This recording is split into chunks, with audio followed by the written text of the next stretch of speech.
Hello and welcome to this short video on how to use a phone as a camera. Now obviously you can record directly to your phone and then drop that recording onto a timeline in whatever editor you wish to use and use that content. But sometimes you might want to use the phone in a live situation or use it as an additional camera in your array of cameras that you may want to use for vlogging. I'm going to show you with an iPhone 12 Pro how to use that, but it'll be valid for most of the modern smartphones, both in Android and in Apple. So if I may, let me just go to the setup I've got here. So this particular setup contains two elements in order to be able to create a nice clean live HDMI out. You'll need a dongle, and this is the proprietary Apple dongle, which is the HDMI to Lightning cable. And that is all you need. This here, if I just go just a little wider if I may, you can see it there. This here is the HDMI going out to here. That's actually what I am seeing in terms of the camera capability. I'm going to walk around now to it so you can see how it would look as a camera.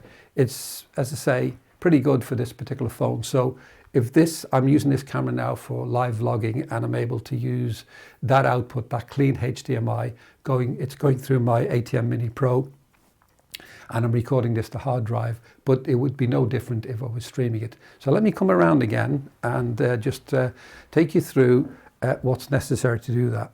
I'm now switching back to, I've got a Sony video camera on the actual phone itself. This is the software, which is the Filmic Pro. It's a very nice piece of software. It allows a great deal of flexibility for both photographers and videographers. In this particular mode, I'm just using it as a camera. But if I want to, I can go in here and you can see I can actually, there's lots of settings I can create here. So in order to use this with a clean HDMI, if I go to let me zoom in if I may, just let me zoom in. So it'll give you some idea of how this menu system works. It's very intuitive and very easy to use. Okay, I'm happy with that. That's close enough. So if I go to the hardware here, you can see I've set this toggle here for clean HDMI. So that gives me my clean HDMI out. If I go now to, let me just hit that again. If I go to the camera, I can, whatever facilities the camera has, Filmic Pro will allow you to select the elements of the camera that you might want to use.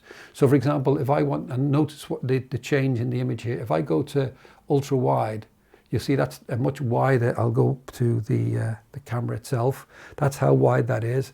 I'm going to switch to the telephoto now in the same way, and that switch to the telephoto, which is basically a close-up. And if I go back to the wide shot, that's the standard shot. Okay. So essentially, that's me just manipulating that there, which I think is a very, very efficient way of actually using the facilities within the camera. So as you can see, it's a very useful tool to have, and it's very flexible. In this configuration, it's very easy to set up as well. I can't remember the cost off the top of my head of the dongle. It's around about £50. It's quite expensive for what it is, but it does work very well. You can run power through that, so you can at the same time power the phone and keep it going for as long as you need. So you can vlog for as long as you want on the phone. So that's basically it. There's nothing more to say about it other than that it is a really easy way of using your phone as an additional camera with sufficient quality that is useful for most activities within vlogging. I hope that's been useful. If you like the video, please press the like, and if you wish to subscribe, I'm happy for you to do so. I look forward to seeing you in the next video, and in the meantime, you take care.